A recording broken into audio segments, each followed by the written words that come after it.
Welcome back, everybody. How are you leading your own way? Drop it in the comments. I'd love to hear from you guys. Anyway, back to Sydney Graves this week. If you missed part one, please go back. It's an extraordinary story of transformation. If part one made you, though, think about your own life and the changes that you think you might need to go on, today's episode will show you exactly how to embrace your authentic self. In part two, Sydney opens up about turning what others might see as challenges into her greatest strengths. Absolutely incredible. And how she's navigating the complex world of social media while, though, staying true to herself. I love it. She's absolutely incredible. Make sure you go and give her a follow on the handle. I'll put the handles in the show notes. But it's UK Midwife Down Under. Anyway, here's Sydney myself. You know, that in mind, your content does really have this personal touch, as we mentioned. You know, but if people were going to tune into Sydney that don't know anything about you, and this is a platform, I would like this to be the perfect platform for you to tell them something that they don't already know. What would that be, do you think? Well, I guess people always see me as someone that's like extroverted and loud and confident and all of those things. And I definitely am. And I think that's to do with ADHD and to do with like just blurting things out and being just, I don't know, loud.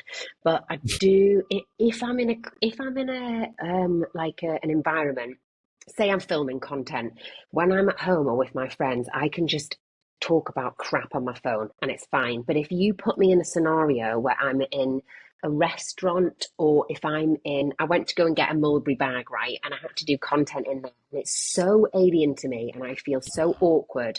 And people wouldn't imagine that about me. They would be like, oh, she could just go in a room and do that. But that makes me feel wildly uncomfortable. And I think people automatically think because I've brought on because I've brought on this kind of world for myself that I'm really confident. But I actually do have lots of negative talk about myself, or you're not good enough, or you can't do this. And that does ruminate a lot with me. And I had some hypnotherapy about something different. And I said to her, this must have been about 3 years ago, maybe 2 years ago. And I was doing my hypnobirthing Instagram, because I've got a hypnobirthing Instagram, my private, and then I've got my UK Midwife Down Under Instagram. And my hypnobirthing Instagram is fine, doing okay. Got 1,500 followers or something. I've got good business coming in from word of mouth, but I'm not really doing any videos of me talking. And that's the new thing. That was the new thing a couple of years ago. Start putting up reels. And I was thinking, oh my God, trying to do it, thinking like overthinking it. And you're like, oh God, I'm dying inside. And I said to her, can you just interject something into this hypnotherapy to make me just go and do a video? And she's like, all right then. So she just whacked it in, and I left that day and did a video, and I did a video probably every day after that. I was like, fuck it. Literally, I was just like, okay, no worries. I'm just going to go and do it. And I've done it. And now I will film something once, sometimes twice, but I often go with the first one that I've done because it's the most genuine and raw and normal. So yeah, I guess that people probably think I'm confident when I'm actually not the majority of the time. Yeah, Especially I feel in public. that. Yeah, no, I feel that. But yeah, what you have to remember is like that scenario that you mentioned about being in doing the Mulberry filming. Remember, you're in that room because they want you there. Yeah, which is bizarre. And I already doubt myself in that. I'm like, you want me to do this? What? Like, I wanted this for so long. Like, I've never had a design of a handbag. Like, all my friends used to have mulberries. Like, I want a mulberry. I'm going to get a mulberry. What the hell? They want me to go. They want me to go. Like, can't believe it. Do you know what I mean? Like, this is all going on in my head. And then I'm like this with the bag. Just Do they holding give it you up that like bag a prize. yeah? Do they Yeah. give you that bag as part of the Yes. package? Wow, yeah. So then, from not They being able to gifted me. afford it, they gift it you. Yeah. Yeah, I I love know. it. And I was like, are you sure? You can have any one. I was like, okay. What the hell? So okay, so with all of that, then, with the amount of following that you've got, is outside of the confident thing, but do you feel pressure now? You know, I feel the pressure. You know, get a story up or do a reel or whatever. Do you, Yeah. with that 100,000 people that's following you, do you feel pressure? Shit, I need to get this out. I need to get this done. You know, is it a huge pressure to you? I would say, yes, it is a pressure. I think it's much more achievable now. I'm not working full time because I've got more time in the day and I can That's be it. more present. And Yeah. I'm not like just thinking, oh my God, I need to post to like keep things going. And so people like, 'cause people are like, where are you? And I'm like, yeah. But like when I've just been to Dubai and I had a few days off where I didn't post, which is the first time ever since it's been live, my Instagram. And I really had overwhelming guilt consistently with not posting and people messaging me saying, "Are you safe? Are you okay? How are you? We miss you. Where are you?" Which is amazing. Like, that's such a lovely audience and such a lovely presence and so nice for people to have those thoughts about me and be like, we've someone was like, I come on every lunchtime to watch your stories. I've not seen you for 3 or 4 days. Like, what's going on? Are you okay? Um, and people were stopping my mum in the street. I've seen Sydney's not on socials. Is she okay? Is everything all right with her? So then when I then posted a video, I felt automatically better because I was like, these people are part of my life. They watch everything about me. They know 90% of my life. I'm very raw on there and I talk about everything pretty much. And sometimes talk too much. And lots of the things that I've talked about recently, I probably shouldn't have, but it's just me and that's just how I am. And if you don't like it, you don't like it. If you do, you do. But I do often feel pressure. Yeah. But I think that a lot of the things come easy to me because I just talk about normal stuff. I'm not like planning in advance a huge amount. I'm just like, oh, today I'm going to talk about this and I'm going to just go on and do it. And I'll Do just it. do it once and it'll go out. Yeah. Again, being real and authentic though, right? You know? Yeah. So there's no real pressure to perform then, I guess. Oh no, no, no, no, no. The only thing that I get extra pressure is if a brand have come to me and they say, we will gift you these items if you do me a reel. I'll think, oh my God, this is real shit. And then they'll go, oh, we love that. That was amazing. And I'll think, oh God, really? Really? And I'll question myself quite a lot with that. Yeah. And say a company will pay me a lump sum, and I'll be like, okay, so that's 2 weeks of my midwifery wage for one post. That's a Oh, huge amount of pressure. Yeah, that's a huge amount of pressure for sickening. me to then do something. But that is normal. Like, my social media is marketing. It's different from what it was like 15, 20 years ago. But now social media is the way for people to see things and for you to market your bloody brand or whatever. And that's it. It's normal. But the I've got an agent now who's really good with like not letting me do things on the cheap and like not letting me undersell myself. But I guess yeah, when I've got companies that are like really wanting me to do well, I feel pressure there. And also something about my social media is I don't want it to be a sales pitch. I've always said like I don't want my Instagram to be taken over by me being really salesy. So I Yeah. said to my agent, look, I want to work with 2 to 3 brands a month where I put one post of each, a couple of stories, and then it means it just integrates into my social media and it's something that aligns with me. So Yeah. makeup, skincare. I'm going to work with a recruitment agent. I'm working with someone who can help people buy their first home in Australia because I thought that would be good to interlink people if they want to move from England to Australia for a job and they can help them get a house. And I want my Instagram to be like that. I don't want it to be like, here is an orange. You can buy this for £2. Here's an Yeah. apple. You can buy this for £3. Like, oh, it's just not me. And I don't want Cringy. people to be like, God, she's gone from having a job and we love her life to she's just now selling us stuff all the time. Like, I do not want that at all. That is not what my page is about at all. Yeah. She said it right here, everybody. Remember that. So the businesses that you feel the pressure to perform then or to do that, well, I mean, I suppose what you could say back to those guys is, well, you've come to me for a reason. You've come to me because I am real and authentic. So Yeah, we do it my way, or I'm not for you and you're not for me. End of story. yeah. Yeah.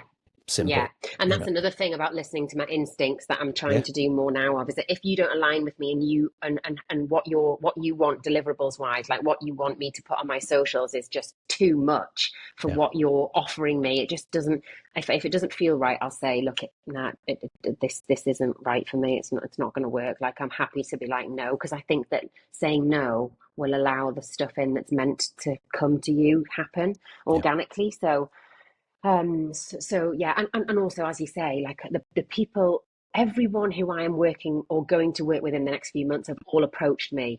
They've all come to me and said, I've seen this and we love this and we like this about you, so we want you to do that. And they all go, it's in your hands. This is what we want. We want one reel, 3 stories, but you just do whatever you've got to do because we know whatever you do, people will either like or they'll comment or it'll get good reach or something like that. Yeah. So that's really nice that they it like instills a bit of confidence in me, but it's also then a bit nerve wracking as well in case it doesn't do as well as they want or whatever. So yeah. That's all right. You've already got the money off them. exactly. Contracts are signed, honey. Exactly. These are all positive things, but is there any barriers and a negative part of this that's come along with it at any point as well? Do you know what? Like, I would say probably in the last couple of months where I've had like up to 1 million views on my reels, I have really positive feedback. Like, I very rarely get negative comments. And if I do, unless they're constructive, where it's like, I don't agree with that because blah, blah, blah, and it's people getting into a discussion point, that's fine. But if Yeah. it's like, shut your effing mouth, you were hot until you opened it, I'll just delete that. Like, I might get things like that very, very irregularly. Um, or like, yeah, some really nasty comments off like random pages that don't have any followers and they're probably just not very nice people. I'll just block them because I'm just like, oh, and it doesn't really affect me. But I can imagine how if that was relentless, as TikTok is bad for it, but Instagram is nowhere near as bad for negative comments. If that was relentless, I can imagine it's quite tough to handle for Yeah. sure. I suppose that's where your personality and character comes into play, doesn't it? Do you post on TikTok as well, the same? So I obviously don't do any stories on TikTok, so I think that it's a lot less personal. But I do post on TikTok. All of pretty much 90% of the videos that I put out on Instagram will go out on TikTok. But it's really weird. Like, some things that do very well on Instagram will do not so good on TikTok, and then vice versa. And you think, what? How's that? How's Yeah. that done well when I'm just talking about cafes being open at 3 p.m.? Like, it's just bizarre. Like, yeah, the strangest stuff goes out. So yeah, but no, I haven't had a huge amount of negativity, which is really nice. That's good. How many followers do you have on Yeah. TikTok versus the? Yeah. Oh, I don't even know. I don't even know. Like a couple of thousand. I don't Oh, even know if I've got, oh, I don't even know if I've got a couple of thousand. No, I have. I can't remember. Don't even look on TikTok, to be honest. I just yeah. post stuff. Yeah. Fair enough. Because a lot of people don't follow. It's more likes. Like on TikTok, a lot of people don't follow. It's just like, well, like that, and then they'll see me within the algorithm. But I guess on Instagram, people follow a lot more than they do on TikTok. Yeah. Yeah. All right. Well, so is there anything else going on in the present moment of Sydney then, apart from just being in Bali? Where are Um, you going to next? You're going somewhere else next week, aren't you? Yeah, I feel like I've just been diagnosed with ADHD in Oh, April, yes. and that's kind of brought on, I mean, it brought on a lot of emotion when I first found out because I felt a huge amount of guilt for like the 31 years, 32 years that I didn't know that I had it, where I could have put things in place that might have helped. But I Mm, actually think that lots of people with ADHD become entrepreneurs, and I think that maybe if I didn't have this dipping my toe in and trying new things, I wouldn't have got to where I am. yeah. But also, I've noticed since I've given up given up my job, I then gave up my house. All of my stuff is in storage. I've not got as much structure. That is taking a bit of a toll on me, moving from place to place. However nice that is, and I'm not bashing it. Like, I'm really grateful that I can go and travel. It is hard living out of a suitcase, and it is hard not having structure. So next week I'm going to Bali to do a retreat because I was obsessed with mindfulness and very good with mindfulness when I have good structure. But as soon as my structure's out the window and I'm just doing what I want, my journaling, I'd say things I'm grateful for all the time. That's just part of my daily thing. But Yeah. like journaling, meditation, feeling grounded, walking more, being more present are all things that I've kind of slipped the last couple of months, and that exacerbates my ADHD. So, so yes, I'm so over the moon to go to Bali because I just feel so spiritual. It's just so spiritual there. I just feel so grounded and lovely when I'm in Bali. And I just was like, I want to go to a retreat and relax and Yeah. just get more aligned and just be fine and do some exercise, eat some food, have some sun, read a book, and just chill. So Yeah. I'm doing that. That's so with the ADHD then there, what you've just said there is kind of given proof to yourself that you were putting the raw materials that the body has always needed into your system, and you've been able to calm that down, right? But then when as soon as you Yeah, lose your flow, you're not probably eating the same, you're probably not sleeping the same, you're probably not putting the veggies the same in your body, yeah, you're drinking, you know, but there's all right. Yeah, that's fine. There's no problem having a drink. I'm just saying, you're losing all those raw materials that you had in place when you were here. Maybe yeah. not the work because that can obviously make it worse as well. But you're right. it's just something, raw materials missing the body that you need to look at and self-reflect and maybe make a note of. You know, what changed the world for me was, I know I ramble about this quite a lot on the episodes, but cold exposure made my mind dramatically clearer. You Yeah. know, maybe something to look at with cold water exposure. You know, I know you're going to I've done that, but I've also seen a lot of things about it not being good for women and their hormones, Well, yeah, being less you than have to look at that. 15 degrees. Yeah. Yeah, so I've just been today actually, and I was in 9 degrees for like 6 minutes. We did separate like sauna, 3 minutes, sauna, 3 minutes. And yes, it does give me clarity. Yes, I'll have a cold shower every so often. Mm. But I think sometimes actually people don't realize that you are in a meditative state or mindful state, even if you're out for a walk and not on your phone. Yes. Like you can just be out walking and taking in your surroundings, and that is something that makes you feel in line with everything. Do you know what I mean? Absolutely. Yeah. So I something that I was very hot on was I must journal every day, I must meditate every night. But actually, sometimes the meditation, if I'm doing it too much, it actually has the opposite effect. I then start thinking too much during it. Why am I not relaxing? This is really annoying me. Like there's lots of things going on in my head. And then I think, right, do you know what? I really need to just get out and be around bloody greenery and just take a couple of breaths, be away from my phone because I'm on my phone all the time because that is now work. Yeah. And that often makes me feel better. And that's something that I haven't done. I mean, I did that for the last 3 days, but I was still on my phone scrolling and stuff and just sat on the sofa eating food. But this is something that I'm hoping to get back into over the next Yeah. couple of weeks. And I think that sometimes I just need to be aware and other people need to be aware. It just takes 1 day or 2 days for you to reset yourself. And don't feel guilty. I often feel guilty for doing nothing, but Yeah. doing nothing can also be a type of mindfulness. You don't like it could just be, do you know what? I'm giving myself the day where I want to eat popcorn and watch Harry Potter. Like Absolutely. that's your escape, and that's okay. It doesn't Totally. have to look a certain way. It's whatever makes you feel relaxed and calm and back to you, so that you can thrive again, rather than just letting it all build up and get too much. Well, everything you said there is the first step, isn't it? It's being self-reflective in those practices, whereas a lot Yeah, of people are not even aware of those practices to even begin. yeah, So, yeah. yeah, absolutely. The ADHD then, did you get any clarity in some, I know you said you struggled initially with the diagnosis. Are you now settled with it, understanding what's there? I Are you didn't at peace? struggle as in, oh my God, I've got ADHD. I knew that I had it. Like when I was having the conversation, I thought, Jesus Christ, if I come away and I don't have it, this is really embarrassing, because the amount of things that I have that would say to me that I have it is like ridiculous. Um, so I was upset initially. My mum was like in Bali with me or whatever. I had my appointment when she was over in Australia and whatnot. We were out and about. And I cried initially. And my mum, I put it on my Instagram. I cried. I said, "This is how I'm feeling. This is what's happened. I've had my ADHD assessment." And then I spoke to my mum when I went to the cafe to see her. And she was like, "I've just watched your video and you're crying. Like, I didn't think it was that much of a big deal for you.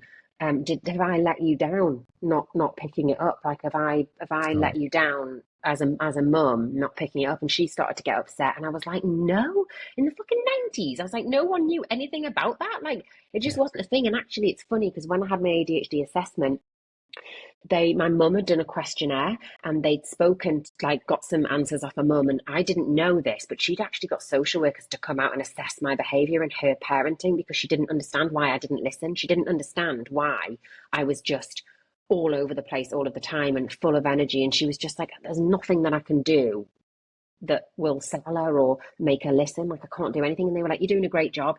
Bye." Yeah. And like So- that was that. And like I was like, "So you did do something?" And I was like, you did try." And there was loads of things when I was a child that she would implement different rules or stuff to try and make me feel better. Or like to try and keep me in check and in line. And some of them went well and some of them didn't, because I didn't like being told what to do. But um it's funny because now thinking about it, like the structure of my life as a child, I used to be home for tea at 6:30. I'd watch Coronation Street East England. We'd sit on the sofa. I'd go to bed at the same time every night. I'd lay my clothes out folded up with my shoes and my socks and my knickers. I'd like be very, very precise with everything that I did. And that really helped me like feel good. And I wonder why like I've never really put those two things together until talking about it now. And she would be like, quite, let's have a family meal together. Like, it's nice for us to sit down together and have dinner together. So those are some of the things that she implemented that I actually would do because I enjoy being at home. But a lot of the other shit I wouldn't do, like revising. But you know, So that was where I was going to lead to. What were you like at school then? um, a lovable rogue. I don't know. A I lovable was rogue. just, yeah, I don't know. I was just like, it's funny because like I've had my friends, like Eloise, I've been friends with her since I was 14. And my other friends I've been like friends with for that length of time over my half my life. And they have obviously seen me through school, seen me what my behaviour's like, and they know what I'm like, and they know that I've come like changed massively and matured massively.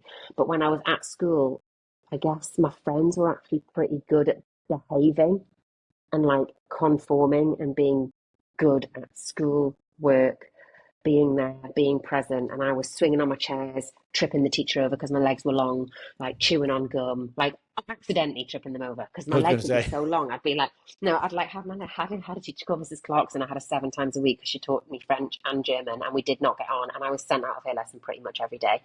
And yeah, but the only thing is my head of year loved me, so I'd get away with murder. I'd shown the wrong week on my planner where I had loads of bad comments. So every three bad comments, you'd get a 1 hour detention. And I'd have like 10 a week or something. It'd be like talked back, not put hand up, chewing gum, and sent out, like just loads of stuff. But it wasn't anything bad. I wasn't like nasty or horrible or rude or yeah, anything like that. I was just totally unable to concentrate, and I felt out of my depth. Like I felt really thick throughout the whole of my school. So that made I had constant doubt about myself. So that was a real turmoil for my mum because she was a teacher at the time, not at the same school, but she was a teacher. And then that caused me to have angst in school where I would then play up and then be sent out. yeah, that's tough. Yeah. What was home like? Was school life reflective of home? Was there anything negative at home going on? Was it split family, single parent, was it both your mother and Yeah, father? Were you brought up by both? Maybe 'cause sometimes that can where it can come from, right? An expression of a yeah, problem. yeah. And like I guess like so my mum and dad broke up when I was one. I was born in Germany. He's German. My mum lived in Germany. Then they broke up when I was one and my mum moved back to England. And then Mm. we would go out every year until I was 8. And then from the age of 8, I would go out alone on a flight for 3 weeks. And I would speak to my mum once a week. So I went from being with my mum for months and months on end to then, bye, I'm not going to speak to you for another week now. And Yeah, that was really traumatizing. When I look back now, I'm like, God, I was just put in the thick of it there. Like yeah, they all speak German. I don't speak German. They can speak English, but it's limited. That then means it's harder to build relationships. yeah. And then my dad would work, so I would be between my auntie, my Omar, and my dad. And then I would speak to my mum once a week. So my comfort was I can eat loads of chocolate and sweets here because they let me get away with murder. So then my coping mechanisms, which I still have now, which are embedded, is you eat food when you feel emotional turmoil, which is what I do now. So, and Yeah. then my mum, when my mum was working so much, she wanted us to have a good life. She would then be working a lot. We had lodgers live in the house, so we had two lodgers in our house at all time for about 8 years, all Oh, throughout my teenage years. So we would have men, we would have women, we would have teenagers, and I'd have to sit around the table with them and eat dinner with them when I was like 16. And I would just be like, Mum, I can't do this any longer, like making up conversation with people who can't speak English very well, which is fine. I was a teenager though. I was like, I don't want to be in this scenario. My mum was stressed a bit because she had to do their breakfast, she had to do their dinners, she then had to work full time. She couldn't afford to pay for the mortgage by herself, like when my stepdad left, because I had a stepdad in the interim, and who I still speak to, who's lovely. And like that was all a lot going on. And then I had just bang, bang, bang, 3 people die in the space of 2 years that were very close to me and mum. And then she then checked out for a little bit and was unable to function. So that made it a little bit harder for me. And I think that might have had something to do with school, but I don't know. I think that was more ADHD. I don't think that was anything really to do with my home life, but I think it was more the ADHD that did that. it's probably all connected somehow, you know. Yeah, Probably. for sure. Uh, yeah. Wow. That I didn't know. I mean, some of that I did not know already. to be honest. Yeah. That's hard on a young girl, I think, for sure, especially in the 90s as well. Would it have been the 90s? Yeah, 90s, 2000s, yeah. Yeah, that wouldn't have been that would have been easy. So after 16 years old, you leave high school, because that's when we leave in the UK at 16 years old. Well, I think it's changed now, but when I did, 16, I'm Yeah, assuming it's the same for you. Where did yeah, life that's take correct. you then? Well, I actually got into sixth form. I got 3 U's and an E because my mum realised trying to force me to revise was not the best way because we would just be in turmoil and argue. So she just let me get on with it. And she was like, oh, well, you failed. What are you going to do now? So she would always help me on to the next step. She wanted me to do well. She wanted me to go to uni. And I'd wanted to be a midwife since I was 14. So I knew that I had to book my ideas up and I had to do something specific. And I knew, right, what do I need to do?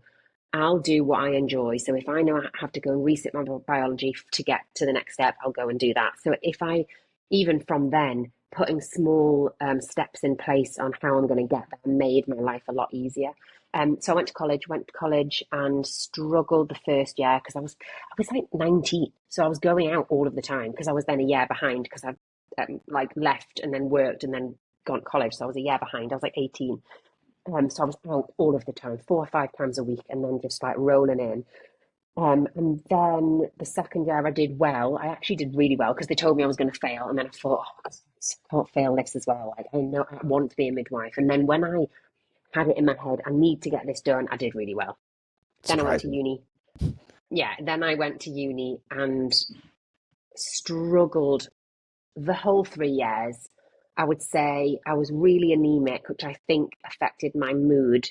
Yeah. I don't think I was depressed, but I was definitely in a stage of Jesus, I don't know how I can do this much longer. It's really taking it out of me. I must have rang my friends saying I wanted to be cabin crew about 15 times. I was like, I'm going to leave. I'm going to leave. I'm just going to go and work in Dubai and just like be cabin crew because I just can't cope with this stress. And then I just remember breaking up from a boyfriend in second year. And I spent 3 months in the library every day, Monday to Friday, took a tuna sandwich, went to the silent area. And when I was in a silent zone and I had something and I would make a to-do list every day, what I had to do.